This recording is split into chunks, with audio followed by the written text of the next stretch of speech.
بسم الله الرحمن الرحيم. الحمد لله الذي أنزل على عبده الكتاب ولم يجعل له عوجا قيما لينذر بأسا شديدا من لدنه ويبشر المؤمنين الذين يعملون الصالحات أن لهم أجرا حسنا ماكثين فيه أبدا وينذر الذين قالوا اتخذ الله ولدا ما لهم به من علم ولا لآبائهم كبرت كلمة تخرج من أفواههم إن يقولون إلا كذبا فلعلك باخع نفسك على آثارهم إن لم يؤمنوا بهذا الحديث أسفا إنا جعلنا ما على الأرض زينة لها لنبلوهم أيهم أحسن عملا وإنا لجاعلون ما عليها صعيدا جرزا أم حسبت أن أصحاب الكهف والرقيم كانوا من آياتنا عجبا إذ أوى الفتية إلى الكهف فقالوا ربنا آتنا من لدنك رحمة وهيئ لنا من أمرنا رشدا وضربنا على آذانهم في الكهف سنين عددا ثم بعثناهم لنعلم أن الحزبين أحسن ما لبثوا أمدا نحن نقص عليك نبأهم بالحق إنهم فتية آمنوا بربهم وزدناهم هدى وربطنا على قلوبهم إذ قاموا فقالوا ربنا رب السماوات والأرض لن ندعو من دونه إلها لقد قلنا إذا شططا هؤلاء قومنا اتخذوا من دونه آلهة لولا يأتون عليهم بسلطان بين فمن أظلم ممن افترى على الله كذبا وإذ اعتزلتموهم وما يعبدون إلا الله فأووا إلى الكهف ينشر لكم ربكم من رحمته ويهيئ لكم من أمركم مرفقا وترى الشمس إذا طلعت تزاور عن كهفهم ذات اليمين وإذا غابت تقرضهم ذات الشمال وهم في فجوة منه ذلك من آيات الله من يهد الله فهو المهتد ومن يضلل فلن تجد له وليا مرشدا وتحسبهم أيقاظا وهم رقود ونقلبهم ذات اليمين وذات الشمال وكلبهم باسط ذراعيه بالوصيد لو اطلعت عليهم لوليت منهم فرارا ولملئت منهم رعبا وكذلك بعثناهم ليتساءلوا بينهم قال قائل منهم كم لبثتم قالوا لبثنا يوما أو بعض يوم قالوا ربكم أعلم بما لبثتم فابعثوا أحدكم بورقكم هذه إلى المدينة فلينظر أيها أزكى طعاما فليأتكم برزق منه وليتلطف ولا يشعرن بكم أحدا إنهم إن يظهروا عليكم يرجموكم أو يعيدوكم في ملتهم ولن تفلحوا إذا أبدا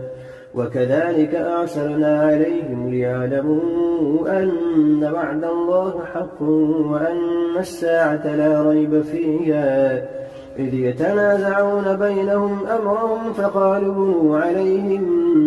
بنيانا ربهم أعلم بهم قال الذين غلبوا على أمرهم لنتخذن عليهم مسجدا سيقولون ثلاثة رابعهم كلبهم ويقولون خمسة سادسهم كلبهم رجما بالغيب ويقولون سبعة وثامنهم كلبهم قل ربي أعلم بعدتهم ما يعلمهم إلا قليل فلا تمار فيهم إلا مراء ظاهرا ولا تستفت فيهم منهم أحدا ولا تقولن لشيء إني فاعل ذلك غدا إلا أن يشاء الله واذكر ربك إذا نسيت وقل عسى أن يهديني ربي لأقرب من هذا رشدا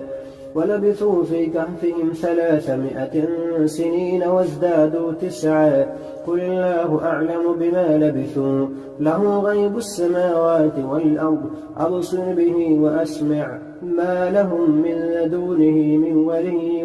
ولا يشرك في حكمه أحدا واتل ما أوحي إليك من كتاب ربك لا مبدل لكلماته ولن تجد من دونه ملتحدا واصبر نفسك مع الذين يدعون ربهم بالغداة والعشي يريدون وجهه ولا تعد عيناك عنهم تريد زينة الحياة الدنيا ولا تطع من أغفلنا قلبه عن ذكرنا واتبع هواه وكان أمره بسم الله الرحمن الرحيم لا أقسم بهذا البلد وأنت حل بهذا البلد ووالد وما ولد لقد خلقنا الإنسان في كبد يغاث بماء كالمهل يشوي الوجوه بئس الشراب وساءت مرتفقا إن الذين آمنوا وعملوا الصالحات إنا لا نضيع أجر من أحسن عملا أولئك لهم جنات عدن تجري من تحتهم الأنهار يحلون فيها من أسابر من ذهب ويلبسون ثيابا خضرا من سندس واستبرق متكئين فيها على الأرائك نعم الثواب وحسنت مرتفقا واضرب لهم مثلا رجلين جعلنا لأحدهما جنتين من أعناب وحففناهما بنخل وجعلنا بينهما زرعا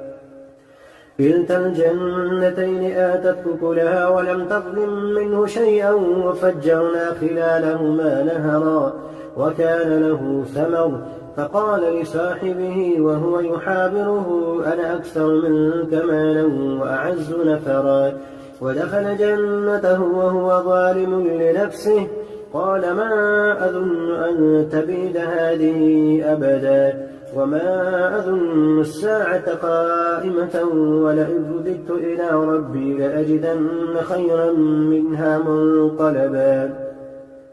قال له صاحبه وهو يحاوره أكفرت بالذي خلقك من تراب ثم من نطفة ثم سواك رجلا لكن هو الله ربي ولا أشرك بربي أحدا ولولا إذ دخلت جنتك قلت ما شاء الله لا قوة إلا بالله إن ترني أنا أقل منك مالا وولدا فعسى ربي أن يؤتيني خيرا من جنتك ويرسل عليها حسبانا من السماء فتصبح صعيدا زلقا أو يصبح ماؤها غورا فلن تستطيع له طلبا وأحيط بثمره فأصبح يقلب كفيه على ما أنفق فيها وهي خابية على عروشها ويقول يا ليتني لم أشرك بربي أحدا ولم تكن له فئة ينصرونه من دون الله وما كان منتصرا هنالك الولاية لله الحق هو خير ثوابا وخير عقبا واضرب لهم مثل الحياة الدنيا كماء إن أنزلناه من السماء فاختلط به نبات الأرض فأصبح هشيما تذروه الرياح وكان الله على كل شيء مقتدرا المال والبنون زينة الحياة الدنيا والباقيات الصالحات خير عند ربك ثوابا وخير أملا ويوم نسير الجبال وترى الأرض بارزة وحشرناهم فلم نغادر منهم أحدا وعرضوا على ربك صفا لقد جئتمونا كما خلقناكم أول مرة بل زعمتم أن لن نجعل لكم موعدا ووضع الكتاب فترى المجرمين مشفقين مما فيه ويقولون يا ويلتنا ما لهذا الكتاب لا يغادر صغيرة ولا كبيرة إلا أحصاها ووجدوا ما عملوا حاضرا ولا يظلم ربك أحدا وإذ قلنا للملائكة اسجدوا لآدم فسجدوا إلا إبليس كان من الجن ففسق عن أمر ربه أفتتخذونه وذريته أولياء من دوني وهم لكم عدو بئس للظالمين بدلا ما أشهدتم خلق السماوات والأرض ولا خلق أنفسهم وما كنت متخذ المضلين عضدا ويوم يقول نادوا شركائي الذين زعمتم فدعوهم ولم يستجيبوا لهم وجعلنا بينهم موبقا ورأى المجرمون النار فظنوا أنهم مواقعوها ولم يجدوا عنها مصرفا ولقد صرفنا في هذا القرآن للناس من كل مثل وكان الإنسان أكثر شيء جدلا وما منع الناس أن يؤمنوا إذ جاءهم الهدى ويستغفروا ربهم إلا أن تأتيهم سنة الأولين أو يأتيهم العذاب قبلا وما نرسل المرسلين إلا مبشرين ومنذرين ويجادل الذين كفروا بالباطل ليدحضوا به الحق واتخذوا آياتي وما أنذروا هزوا ومن أظلم ممن ذكر بآيات ربه فأعرض عنها ونسي ما قدمت يداه إنا جعلنا على قلوبهم أكنة أن يفقهوه وفي آذانهم وقرا وإن تدعهم إلى الهدى فلن يهتدوا إذا أبدا وربك الغفور ذو الرحمة لو يؤاخذهم بما كسبوا لعجل لهم العذاب بل لهم موعد لن يجدوا من دونه موئلا وتلك القرى أهلكناهم لما ظلموا وجعلنا لمهلكهم موعدا وإذ قال موسى لفتاه لا أبرح حتى أبلغ مجمع البحرين أو أمضي حقبا فلما بلغا مجمع بينهما نسيا حوتهما فاتخذ سبيله في البحر سربا فلما جاوزا قال لفتاه آتنا غداءنا لقد لقينا من سفرنا هذا نصبا قال أرأيت إذ أوينا إلى الصخرة فإني نسيت الحوت وما أنسانيه إلا الشيطان أن أذكره واتخذ سبيله في البحر عجبا قال ذلك ما كنا نبغي فارتد على آثارهما قصصا فوجدا عبدا من عبادنا آتيناه رحمة من عندنا وعلمناه من لدنا علما قال له موسى هل أتبعك على أن تعلمني مما علمت رشدا قال إنك لن تستطيع معي صبرا وكيف تصبر على ما لم تحط به خبرا قال ستجدني إن شاء الله صابرا ولا أعصي لك أمرا. قال فإن اتبعتني فلا تسألني عن شيء حتى أحدث لك منه ذكرا. فانطلقا حتى إذا ركبا في السفينة خرقها قال أخرقتها لتغرق أهلها لقد جئت شيئا إمرا. قال ألم أقل إنك لن تستطيع معي صبرا. قال لا تؤاخذني بما نسيت ولا ترهقني من أمري عسرا. فانطلقا حتى إذا لقيا غلاما فقتله. قال أقتلت نفسا زكية بغير نفس لقد جئت شيئا نكرا. قال ألم نقل لك إنك لن تستطيع معي صبرا. قال إن سألتك عن شيء بعدها فلا تصاحبني قد بلغت من لدني عذرا. فانطلقا حتى إذا أتيا أهل قرية استطعما أهلها فأبوا أن يضيفوهما فوجدا فيها جدارا يريد أن ينقض فأقامه. قال لو شئت لاتخذت عليه أجرا. قال هذا فراق بيني وبينك سأنبئك بتأويل ما لم تستطع عليه صبرا. أما السفينة فكانت لمساكين يعملون في البحر فأردت أن أعيبها وكان وراءهم ملك يأخذ كل سفينة غصبا. وأما الغلام فكان أبواه مؤمنين فخشينا أن يرهقهما طغيانا وكفرا فأردنا أن يبدلهما ربهما خيرا منه زكاة وأقرب رحما. وأما الجدار فكان لغلامين يتيمين في المدينة وكان تحته كنز لهما وكان أبوهما صالحا فأراد ربك أن يبلغا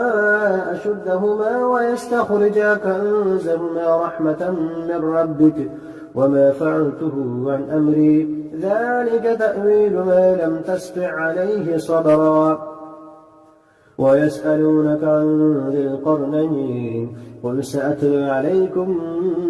منه ذكرا. إنا مكنا له في الأرض وآتيناه من كل شيء سببا فأتبع سببا حتى إذا بلغ مغرب الشمس وجدها تغرب في عين حمئة ووجد عندها قوما. قلنا يا ذا القرنين إما أن تعذب وإما أن تتخذ فيهم حسنا. قال أما من ظلم فسوف نعذبه ثم يرد إلى ربه فيعذبه عذابا نكرا.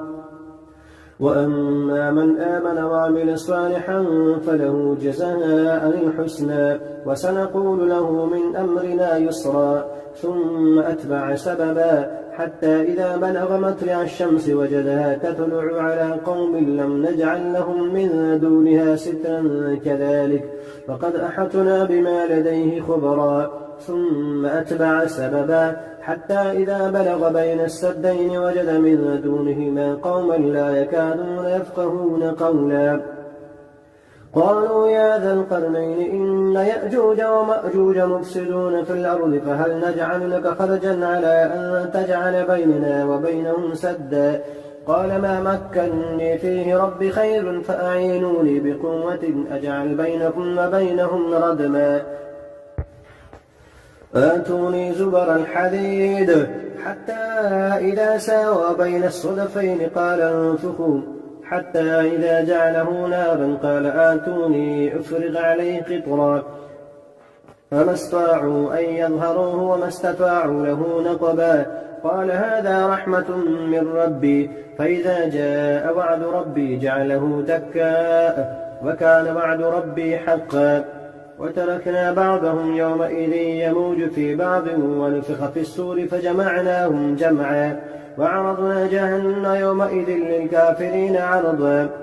الذين كانت أعينهم في غطاء عن ذكري وكانوا لا يستطيعون سمعا. أفحسب الذين كفروا أن يتخذوا عبادي من دوني أولياء إنا أعتدنا للكافرين نزلا قل هل ننبئكم بالأخسرين أعمالا الذين ضل سعيهم في الحياة الدنيا وهم يحسبون أنهم يحسنون صنعا أولئك الذين كفروا بآيات ربهم ولقائه فحبطت أعمالهم فلا نقيم لهم يوم القيامة وزنا إن الذين آمنوا ذلك جزاؤهم جهنم بما كفروا واتخذوا آياتي ورسلي هزوا إن الذين آمنوا وعملوا الصالحات كانت لهم جنات الفردوس نزلا خالدين فيها لا يبغون عنها حولا قل لو كان البحر مدادا لكلمات ربي لنفد البحر قبل أن تنفد كلمات ربي ولو جئنا بمثله مددا قل إنما أنا بشر مثلكم يوحى إلي أنما إلهكم إله واحد فمن كان يرجو لقاء ربه فليعمل عملا صالحا ولا يشرك بعبادة ربه أحدا.